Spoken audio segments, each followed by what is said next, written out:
Hello, everybody. Thank you for joining Alex Madiba Show. My name is Alex Madiba, your host, bringing to you the most educative online show. Uh, Healthy experts normally say stay hydrated.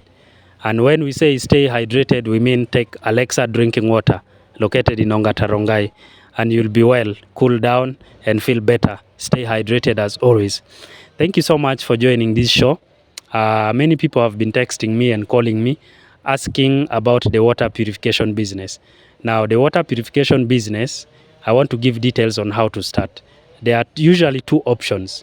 You can start through franchising. When I talk of franchising, I mean you are using somebody's brand, an existing brand, to operate under. So you work according to their terms. Let's say if it is the Alexa drinking water, you speak to them, and then they will be able to do the setup for you for the shop and blah blah and things like that. Now, depending on the brand and depending on the terms and depending on how you negotiate, different brands of course will cost you between 500,000 and above Kenyan shillings. Now, but today I want to focus on those ones who want to start a brand from scratch, because franchising would definitely mean you are at the mercy of that brand. If the brand fails, it means your business is also going to fail. Now look at it, you have borrowed money through loans, invested, and then you are unable to continue because somebody's brand has failed. So I usually recommend somebody who is starting a brand from scratch. Now let's focus on that. So starting a brand from scratch, of course, starts with the idea. Now that I have the idea, you just need to do a bit of research, and probably I've also done for you the research already. So what you need to do is to inquire from people, kama ni maji ya chumvi ama kama ni maji ya kanjo ama something like that. I'm talking about the raw water, because that raw water is what you're going to purify. Now, purified water is different from mineral water. Purified water, they only remove impurities, they remove sand, hizo impurities zenye ziko hapo, carbon, the smell and stuff like that. Nothing added, nothing, no additives and stuff like that. It's different from mineral water because, blah, blah. I don't want to talk so much about it because I don't know. But when it comes to the purified water, that is it. So when you are starting, of course, once you have the idea, the second thing you're going to look at is the money. When we talk of the money, of course, we are talking about the capital. The capital to start that business. So normally people struggle because they don't have the money. So where do they go? If you have a proposal, you can go to somebody who has the ability to invest in the business, a company that can invest in the business. And once they invest, you are good to go. So you present your proposal and then the business will be able to get funded. Now, what happens is, if you are starting a brand from scratch, then you must register a brand. So a brand name, let's say your name. Let's give an example of different brands, of course. So once you have that brand in place, then now, and you have the money, of course, you start to look for companies that supply equipment. The latest technology is called the reverse osmosis.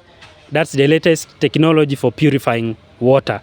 So once you have the companies that can supply to you the equipment, then you are good to go. So you engage them, and of course you have somebody who is funding you. It could be through loans. It could be you can talk to your father to sell their land and give you money. I don't know what is better for you. But all sources of incomes as you have them. Now, once you do that, you start to look for a shop. Because before you go to KEBS, before you look for licenses, you must have started that particular production itself. So once you engage these people for equipment, you have found a place to rent. And again, I want to highlight to you to look for a place that is very well located, a strategic shop, probably where there is parking, because most people come with cars to carry water. So you need a spacious place where you can be able to set up your shop. So once you have that, the production, they have put for you the machines, you have connected the raw water. Of course, you have to look for raw water that does not have high fluoride. Normally, the World Health Organization recommends, I think, 1.5, but sometimes in Rongai unapata maji iko na 5.6 fluoride, ama 4 point something, which is not good enough for consumption. So you look for that better source of water so that your machines don't keep on failing. Now again, depending on different companies, when it comes to the equipment, hizo za production, it could cost you, depending on the capacity you want to produce. If you want to produce 200 liters per hour, 1000 liters per hour, 2000, 8000, or depending on the capacity you want, that will determine how much money you want. Yeah, so it could range from 900,000 ama 700,000 to 1 million, 2 million, 3 million, up to 30 and above million, depending on the technology and the size of the machine that you want. So once now you have that in place, you look for city council, you get their trading license. You go to public health, you get their license. You go to also get the medical licenses for staff. Then once you're good enough, you go to now, there's something called warma. If you want to have your own borehole. Yeah, but if you are not going to have your own borehole, then you can use an existing borehole as a source of water. Then you use their warma document to be able to go to KEBS. Now, when you go to KEBS, KEBS of course requires that you must be operating, because they will come and take your product, take to laboratory, test those products, and now give you permission to continue operating based on how good your water is. Of course, invest on quality, because that's what people want. People's kids are sensitive to water. So water is a product that is consumed by everybody. Advantage of water business is, umewahi sikia ati kuna mtu akunywange maji? It doesn't matter your tribe, your height, your education level, your level of medical status. Everybody must drink water. So that business is good enough because it's sustainable.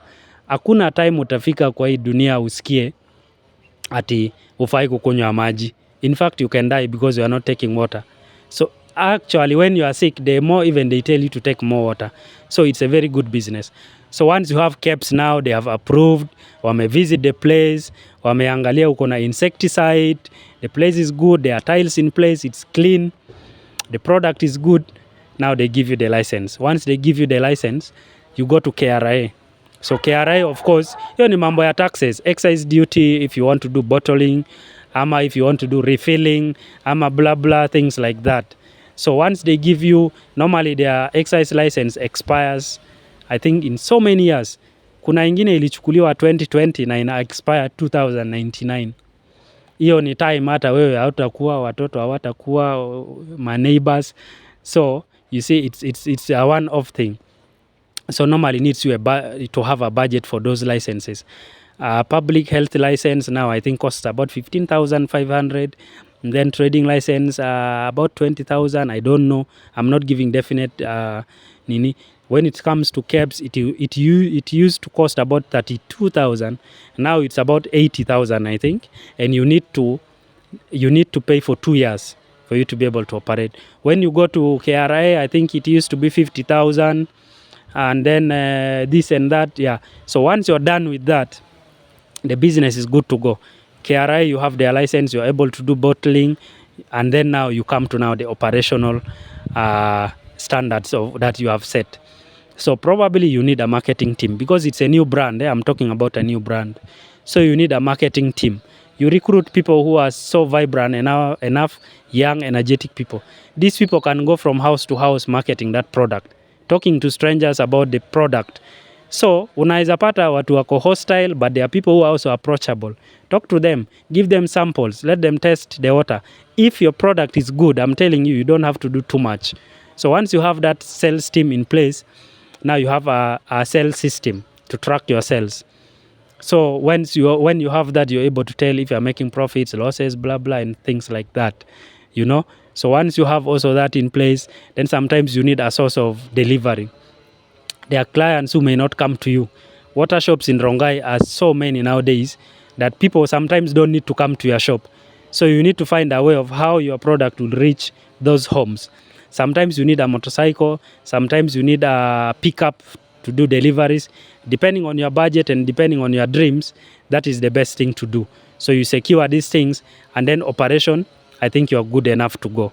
So when it comes to starting a brand, that is what you need to do. And then, of course, keep your brand safe by providing quality water. And you can make extra money, of course, by franchising to people. Once you have your brand in place, you can talk to somebody and say, you franchise. For me, I will set for you the equipment, then for you, you pay rent. I supply to you the water. So the biggest challenge in the water industry is if you don't have a lorry to deliver water, it will cost you somehow. So sometimes you may need to take loans if you don't have money to buy a lorry and be able to deliver those things. So if you have more information that you would like to know from me, go to my YouTube channel Alex Madiba Show, comment hapo. Hiyo channel haijakaa sana but it has so much information. So comment hapo, put your number, I will contact you, I will call you so that I'll be able to help you on how to set up, because in this particular show, maybe right now I may not have mentioned everything that you want to know, but at least I've given you the key factors. Now, somebody will ask me, how much do I actually need to set up a brand from scratch? The answer is, depending on the capacity you want, it will range from between 700,000 to millions of money, depending on the capacity. And then also it depends on the companies you're going to approach. So guys, now when your shop is set up properly and it's running vizuri, what you're focusing on is now increasing sales. Increasing sales, retaining customers, gaining new customers, delivering, approaching companies, and then of course bottling water. Target events, baby showers, burials, weddings, burials, God forbid, but yeah, they are part of the events. And then baby showers and things like that. School graduations, marriage proposals, and all those things are the things you look at. So thank you so much for joining Alex Madiba Show. I want to thank you so much for always watching, sharing, and subscribing to Alex Madiba Show. A lot of information about business is coming, and please stick to your to this channel and be able to follow whatever is coming. Stay hydrated.